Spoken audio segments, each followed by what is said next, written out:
So in the Week 5 forum, we are going to start writing or understanding the key elements of an argumentative essay.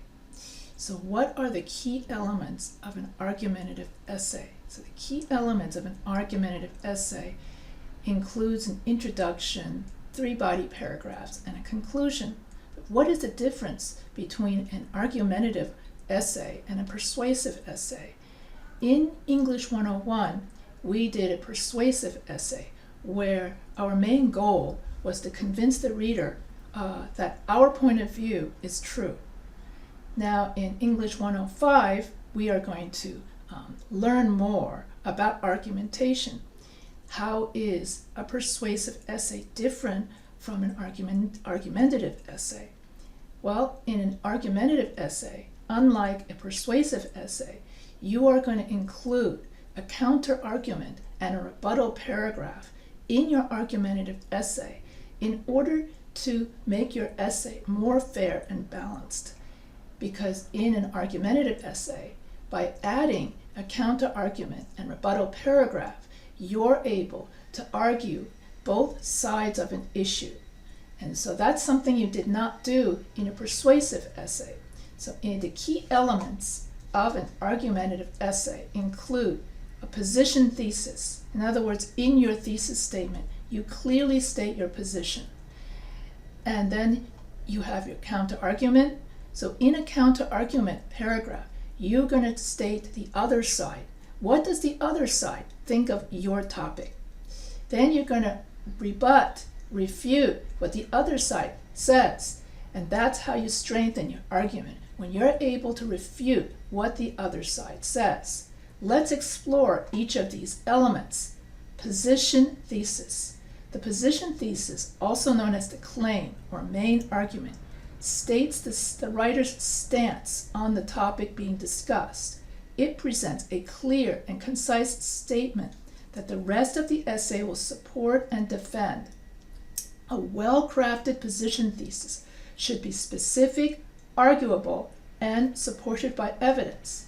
Example, the government should implement stricter gun control to reduce gun-related violence and enhance public safety.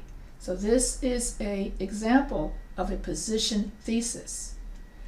A counter-argument means that you're stating what the other side thinks. So if my position is that the government should implement stricter gun control, then the other side would say we should not implement stricter gun control. We should not try to control guns. Okay, so then you would state the other side in your counter-argument. So a counter-argument is a viewpoint that opposes the writer's position, thesis. Including a counter-argument in your essay demonstrates you have considered different perspectives on the topic and strengthens your argument by addressing potential objections.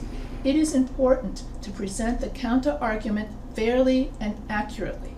And so here is the counter-argument for the government should implement stricter gun control. Well then, the other side is going to say we should not implement stricter gun control. So here's the other side. Some argue that stricter gun control laws infringe upon individuals' rights to bear arms and may not effectively prevent criminals from obtaining guns.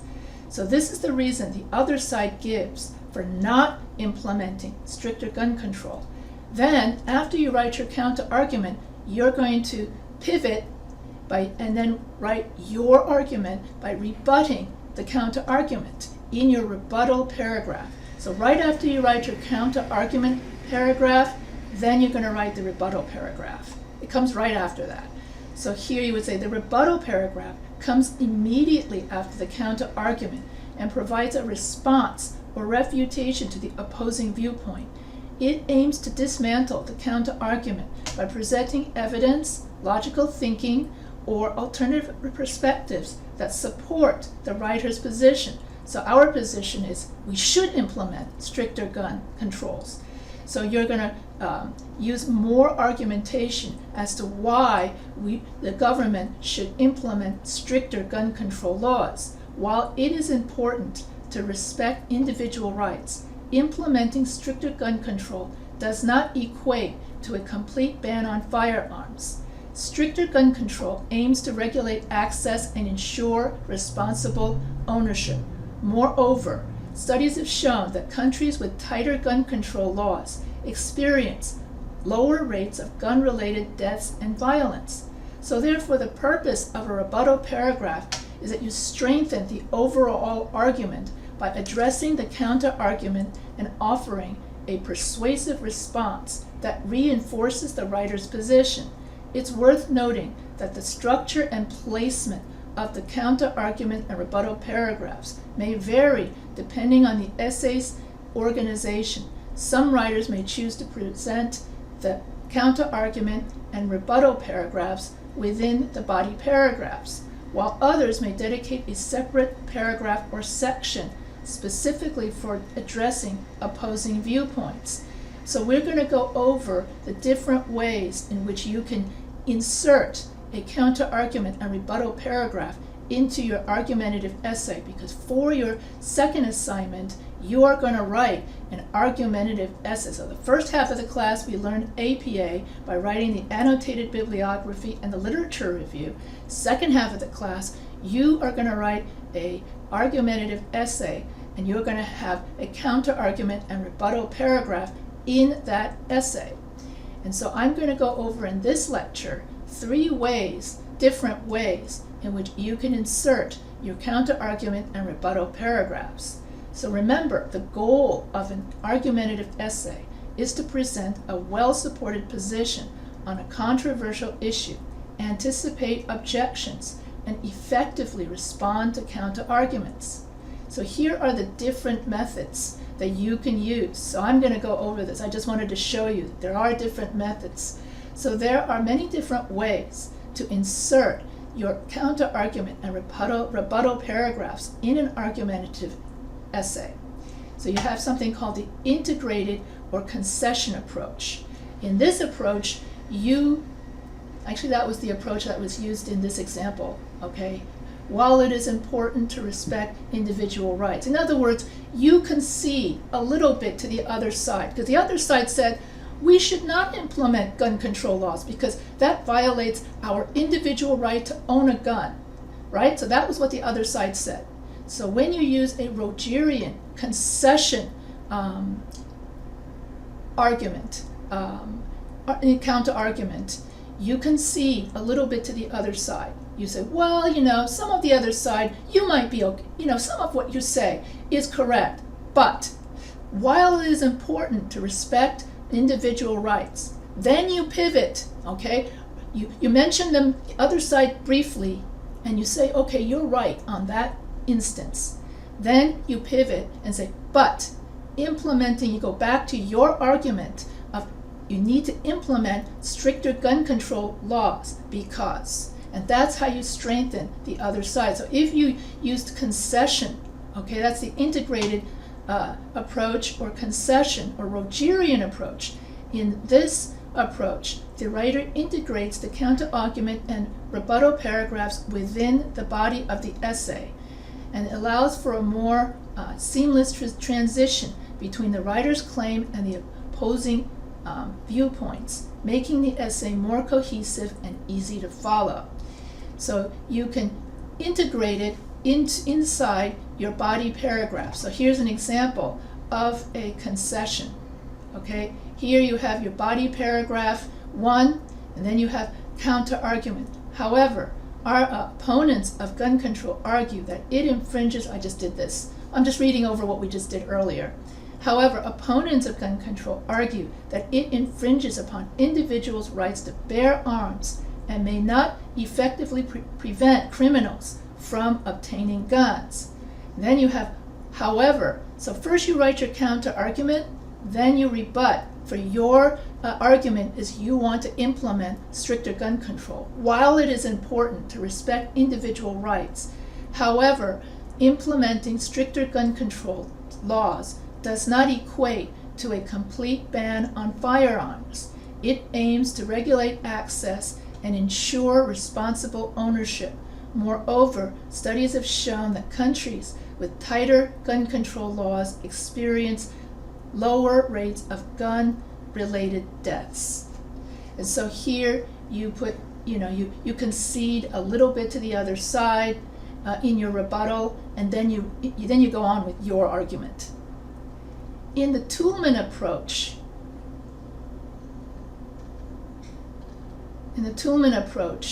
you simply get rid of the individual rights. You're just going to get rid of this, and you're just going to say, however, implementing, and you just go straight on with whatever you're going to say. So when we do the block method, when we do the Toulmin block method, this means that there's no concession. You'll state your counter argument, and then say, some argue that stricter gun control laws infringe upon individual rights to bear arms and may not effectively prevent criminals from obtaining guns, or whatever. So that's the other side. Then you pivot by using a transition word of, that's your rebuttal, by using a transition word of opposition. And you don't concede to the other side at all, and you just go straight on with your argument. And you would say, implementing a stricter gun control does not equate to a complete ban on firearms. It aims, that is, stricter gun control. So avoid using it. So here I would say stricter gun control laws aim to regulate. Okay, not aims. Voila. So stricter gun control laws aim to regulate access and ensure responsible ownership. So that means that somebody with a mental health problem will not have access to a gun if you have laws in place that you do a background check to make sure that the future owner of a gun does not have a history of mental problems. Okay, so then that is why you need to have stricter gun control laws to make sure that people who have mental health problems do not get to own a gun. And so therefore only law-abiding citizens get to have a gun. And so that's your rebuttal. And so here you just simply put in the counter argument of what the other side says. You don't concede, and you just simply go full on with your argument. And in both the Rogerian and the Toulmin approach, you place the counter argument and rebuttal paragraph right into the body of your essay, and you would place it usually after the fourth paragraph and before the conclusion. Okay, so after paragraph 4, you would put in your counter argument, and then you put in your rebuttal, and then you have your conclusion. Okay, so that would be, and in both these cases, these are both examples of the block method. So this whole thing, anyway, they're both examples of, but that's basically just a slight difference in style of how you would word your rebuttal. So in the concession approach, you concede a little bit to the other side, and in the Toulmin approach, you don't concede at all to the other side. And so when we are dealing with very controversial topics, then, or something that's very delicate, we use the Rogerian approach. If diplomats are in a country where relationships between the two countries are very tight, controversial, and everyone's about to erupt in war, well, then you would use the concession approach. So that way you don't walk over everybody's forehead and treat people like a doormat. And also, when you're trying to argue with a difficult teenager, I would recommend the concession approach, because that way the other side feels like they're being listened to. There's nothing worse for a teenager is just to say, you're just going to do whatever I say because I'm the parent. However, if you concede by saying, well, you know what, Allison, I recognize that you are mature, you are growing up and you're mature, and I recognize that you know the difference between right and wrong. However, I still reserve the right as a parent to give you a curfew because blah, blah, blah, blah, blah, blah, blah. So here if you're going to use the Rogerian approach, you do concede a little bit to the other side so that the other side feels listened to, and then you go to. So when you got to be delicate and you're doing something diplomatic or with difficult people, that's when we use the Rogerian approach. The Toulmin approach is used when it's not a controversial topic. The topic is arguable. Everybody knows about the topic. And you see the Toulmin approach used mainly in presidential debates, where usually the one presidential approach was, and I want to give all immigrants a path to U.S. citizenship. Then the other side would say, I am not going to give a path to immigrants for U.S. citizenship because, in other words, in the debate, right away, the other presidential candidates totally counter that. So that's known as the Toulmin approach, when you totally oppose the other side and no concession. And both of these, I guess I should write block method. Yeah, sorry about that. And both of these, concession and Toulmin, use the block method, where you just simply place your counter argument and your rebuttal paragraphs into the middle of your essay. Now we're going to go to, what's the next one? The alternating approach, which is the alternate method. So in this case, you're going to have 3 reasons, and each of the 3 reasons, in other words, in a regular, this will have only 5 paragraphs, okay? So in the block method, you're going to have 7 paragraphs. Your 5 paragraphs of your regular introduction, 3 body paragraphs, and a conclusion. Then you're going to add on your counter argument paragraph and your rebuttal paragraph. So when you do the block method, it doesn't matter if you're using either the concession or the Toulmin approach, you're going to have 7 paragraphs. When you do the alternate method, you're going to have 5 paragraphs, because you're going to include your counter argument as part of your topic sentence. What? You're saying what? And so here I'll go over this. So in English 101, we already learned that the 3 reasons for your thesis statement become your topic sentences, right? And then your topic sentences would then match your thesis. So that's something, the 5-paragraph essay structure, we've already covered. Then the difference in the alternating approach is that you're just going to add a short counter-argument sentence. Then you write your topic sentence. Then that would be, for example, paragraph 2 will have a counter-argument sentence and then a rebuttal sentence, which is going to be your topic sentence that you take from your thesis statement. Then paragraph 3, in the first sentence, will have a little counter-argument sentence, and then you have your rebuttal sentence. So it's counter-argument, rebuttal, and that's in your body paragraph. In other words, part of your topic sentence. And so people are going, what?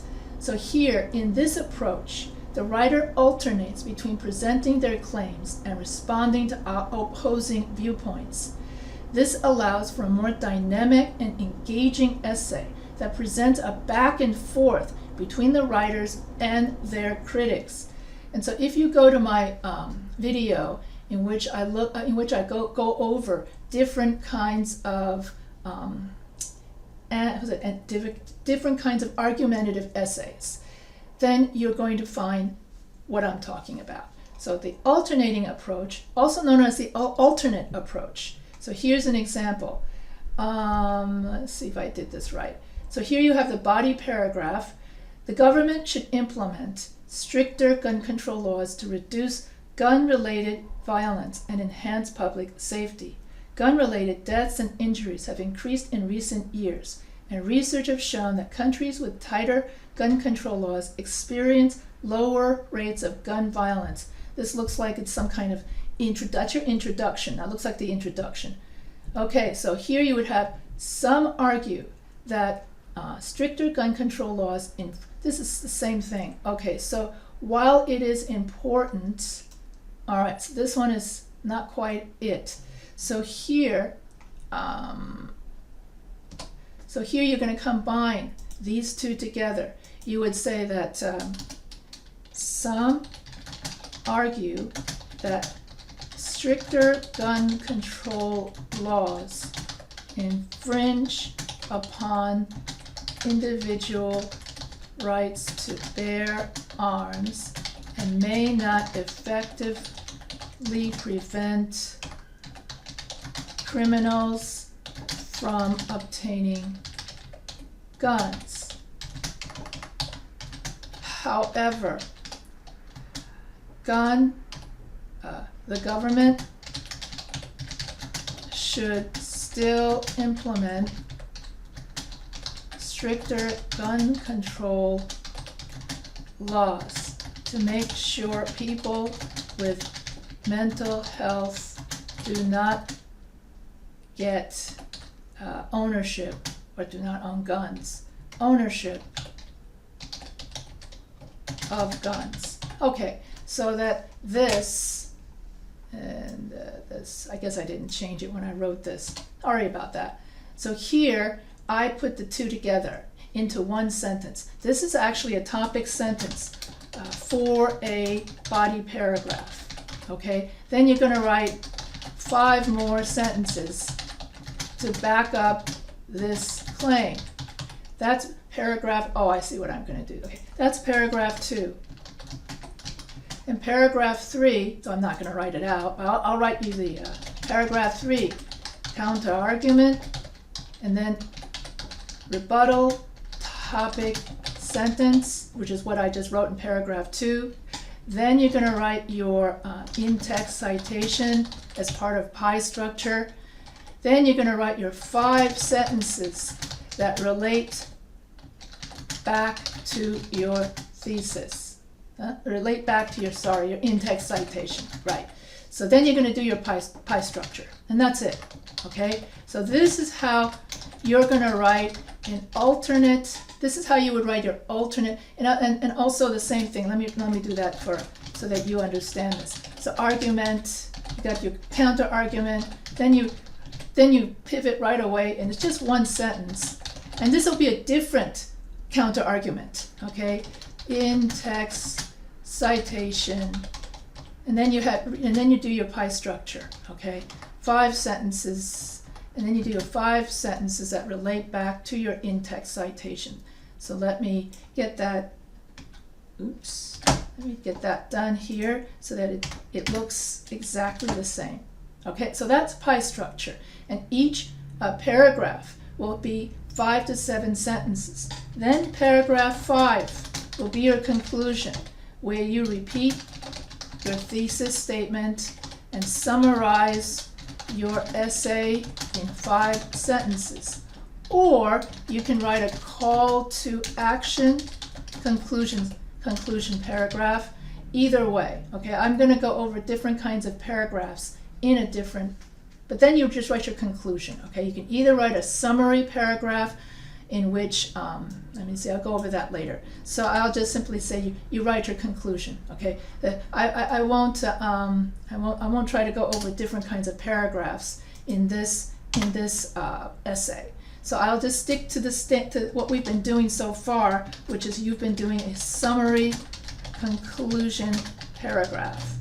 All right. There are actually many different kinds of paragraphs that I did go over in a different video. And also I gave that video to my previous English 101 class. But I'll do it again for this class later on. So anyway, so the reason why we call it alternate is because you alternate in one sentence. You alternate counter-argument, rebuttal, counter-argument, rebuttal. And then that's it. You notice you got 5 paragraphs. So therefore, unlike the block method, this is a much more, using the alternating method, is a much more concise and shorter, you have a shorter you have a shorter argumentative essay than the block method where you got the 7 paragraphs, okay? And also for this alternating method, you can still do either the concession or toolment. That is still your choice. Okay, so toolment and concession. Toolment meaning you just stick to what they said, then what you say. What they said, what you say. just like the name of your book. They said, I said. I think that's the name. He said, they.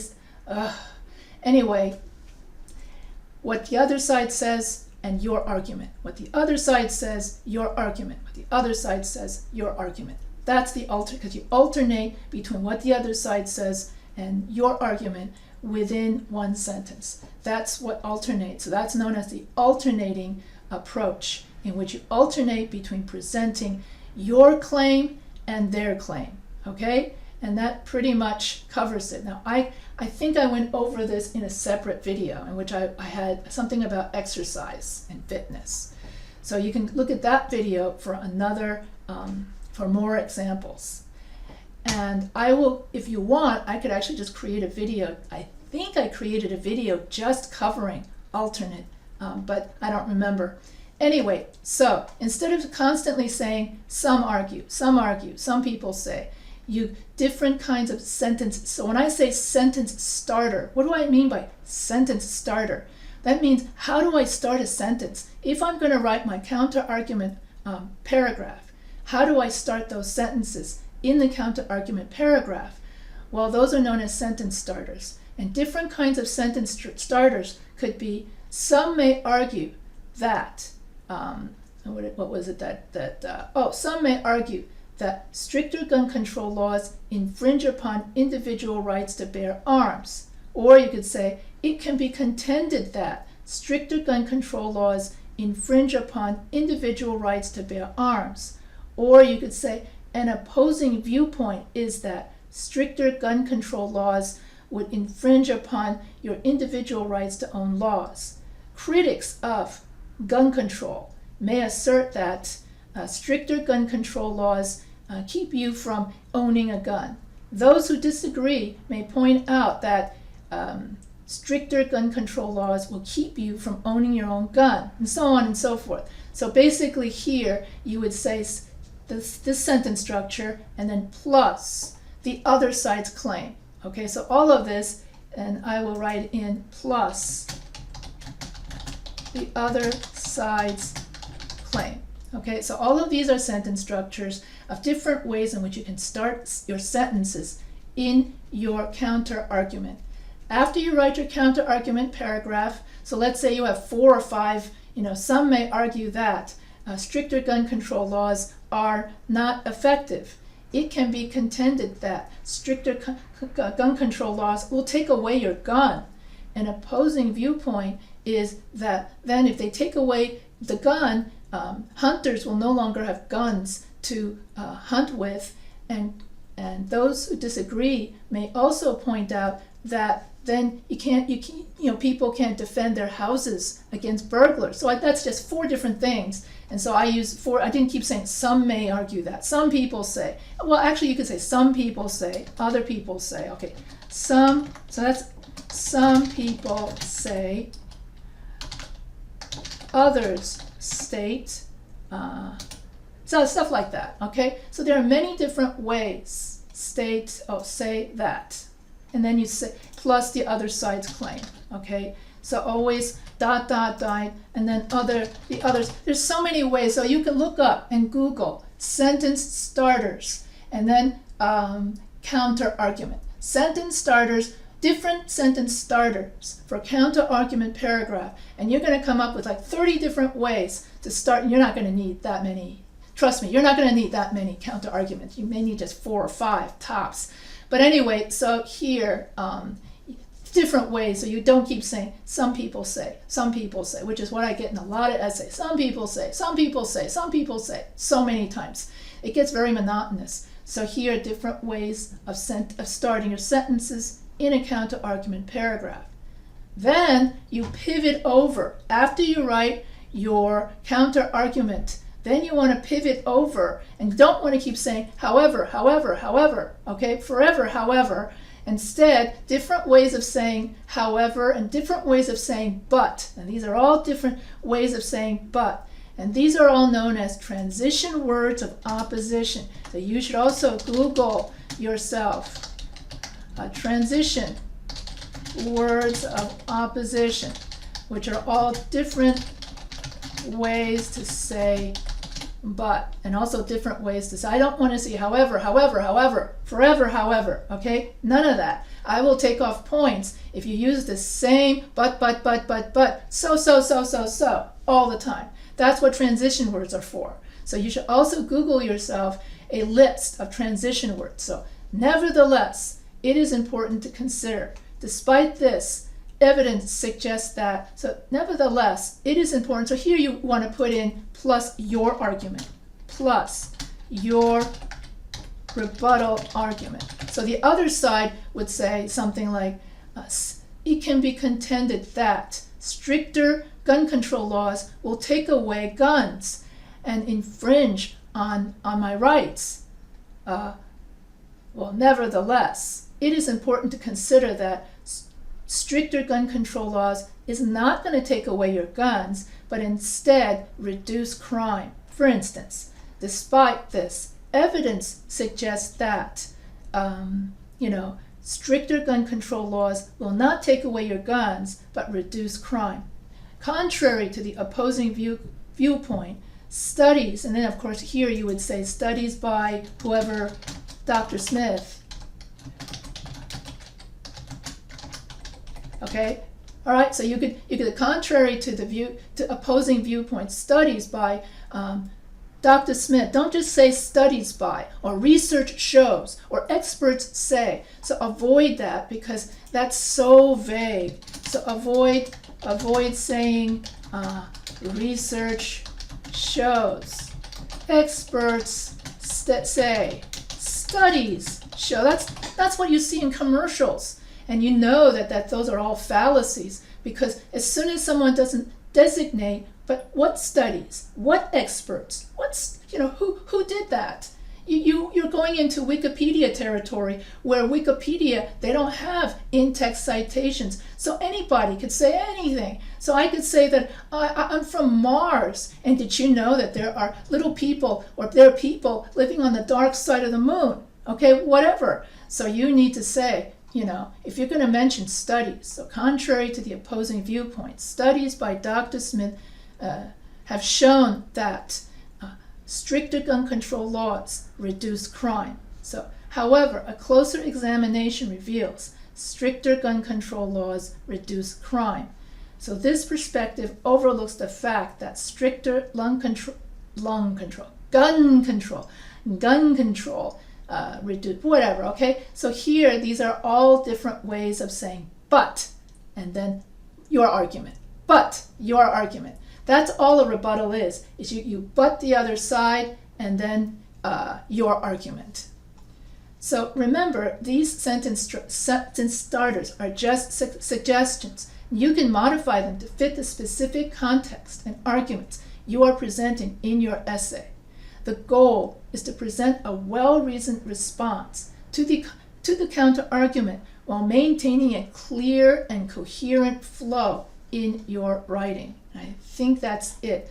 So for your week 6, you're just going to write a position thesis, then you're going to write a counter-argument, then you're going to write a rebuttal. Those 3 elements have to be in your post. So you would say something, whatever it is that you're for. Well, let's say you're for abortion.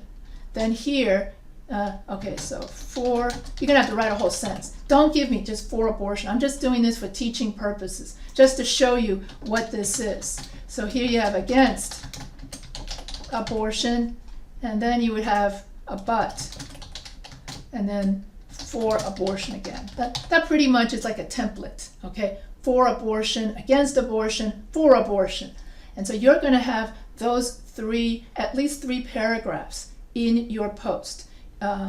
Your position thesis is just going to be a sentence, 2 paragraphs. So part of the intro, if you want, okay, you can have your introduction, okay. You just really need these 3, but if you want to make it more clear, you can state the 5 background sentences from the intro, stating the problem, which states whatever the problem is, whatever your side is, and you state five background sentences, And then if you're for abortion, then you're going to write about whatever, you write it in general about the problem of abortion.